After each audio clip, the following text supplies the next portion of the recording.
Hello सखी सखीज kitchen मीनाक्षीमध्ये तुम्हा सर्वांचं खूप खूप स्वागत.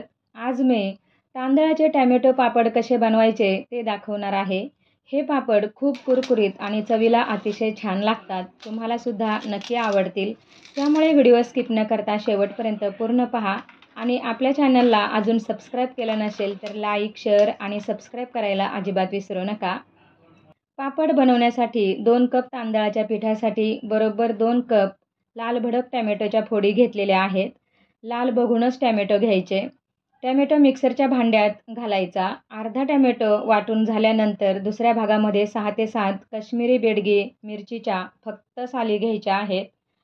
ही मिरची 2 ते 3 मिनिट पाण्यात बुडवून ठेवलेली होती, त्यामुळे छान रंग येतो. लसूणसुद्धा घातलेला आहे मिरचीसोबत आणि आता थोडंसं जिरं घालायचं आहे. आणि जितकं बारीक वाटता येईल तितकं बारीक वाटून घ्यायचं आहे. खूप छान लाल भडक असा रंग आलेला आहे. चमच्याने आता हे व्यवस्थित गाळून घ्यायचं आहे. मात्र चमच्याने करण्यापेक्षा बोटाने किंवा हाताने हे काम अगदी पटकन होतं आणि वेळ पण अजिबात लागत नाही. यामध्ये मिरची आणि लसणाचा वापर केल्यामुळे पापडांना चव खूप छान येते. वरचा जो चोथा आहे तो पुन्हा बारीक करायचा. बारीक करताना त्यामध्ये 1 चमचा बीट किसून घालायचा, म्हणजे अजून छान डार्क रंग येतो.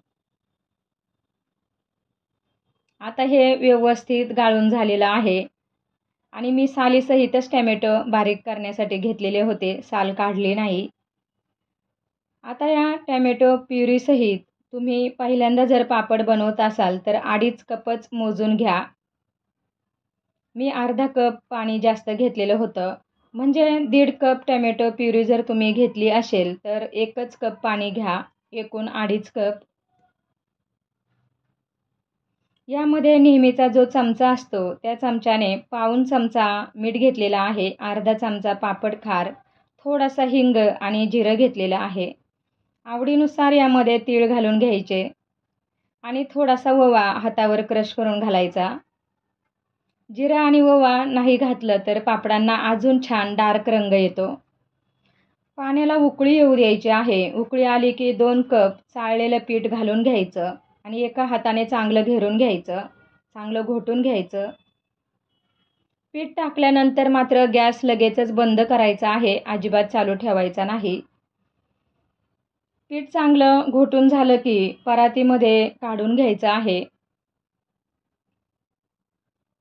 सुरुवातीला हे पीठ खूप गरम असतं, थोडीशी वाफ जाऊ द्यायची आणि ग्लासच्या साहाय्याने किंवा चांगल्या प्लास्टिकच्या साहाय्याने पीठ थोडंसं मळून घ्यायचं आणि त्याचा व्यवस्थित गोळा करून घ्यायचा आहे. हे पीठ खूप मळण्याची गरज नाही, कारण आपण ते व्यवस्थित घोटून घेतलेलं आहे आणि या पिठामध्ये शक्यतो गाठ राहत नाही. ओल्या हाताने याचे एकसारखे गोळे करून घ्यायचे आहेत. हात ओला करायचा, पीठ खूप गरम असतं.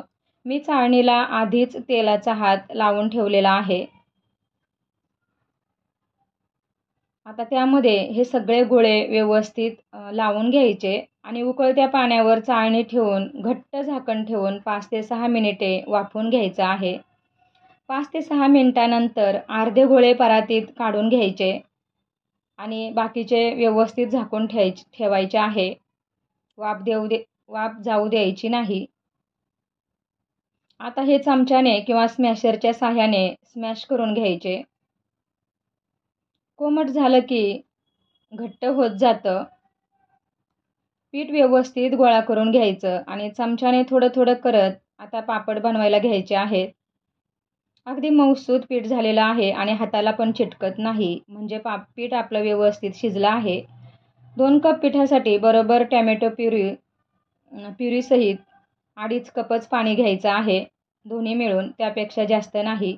माझ्याकडून अर्धा कप जास्त झालेला आहे, पण सरावाने मला काही फरक पडत नाही. पापड अगदी व्यवस्थित सुंदर झालेले आहेत आणि खूप पातळ झालेला आहे, तुम्ही बघू शकता. अशा पिठाचे पापड पुरी यंत्रात बनवायला अजिबात वेळ लागत नाही. अजून थोडा पातळ पापड हवा असेल तर मी बोटांचा किंवा लाटण्याचा वापर करणार आहे. मात्र खूपच पातळ पापड नाही करायचे. पालक पापड किंवा टॅमॅटो पापडसाठी योग्य प्रमाण वापरलं की पापड अतिशय चविष्ट होतात, खायला पण कुरकुरीत लागतात आणि असे पापड लहान मुलांना खूपच आवडतात. बोटांनी सुद्धा हे पापड खूप छान पटपट होतात, तुम्ही बघू शकता. आणि जर पापड यंत्र नसेल तर लाटण्याने सुद्धा लाटून पापड करता येतात आणि पटपट होतात, वेळ लागत नाही. याआधी मी अ, वेगवेगळ्या प्रकारचे पापड टाकलेले आहेत. त्यामध्ये तांदळाचे, ज्वारीचे, मक्याचे, पालकचे पापड बनवलेले आहेत. ते व्हिडिओज अपलोड झालेले आहेत. तुम्ही नक्की ते व्हिडिओज पूर्ण पहा. खूप छान कुरकुरीत चविष्ट पापड झालेले आहेत आणि सगळे पापड धान्य भिजवून म्हणजे आंबून केलेले आहेत. पापडांची चवसुद्धा खूप छान येते अशा. आणि पापड सावलीत सुकले जातात, परंतु उन्हामध्ये सुद्धा 1 दिवस चांगले वाळवून घ्यायचे आहेत, म्हणजे वर्षभर चांगले राहतात. पापड छान वाळलेले आहेत आणि असे वाळलेले पापड तेलात टाकले की खूप छान फुलले जातात, त्यामुळे चांगले वाळवून घ्यायचे आहेत.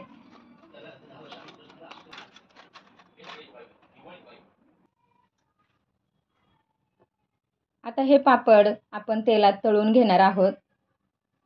तुम्ही बघू शकता एकदम दुप्पट तिप्पट पापड आपला फुललेला आहेत आणि हे पापड चवीला सुद्धा अतिशय छान लागतात.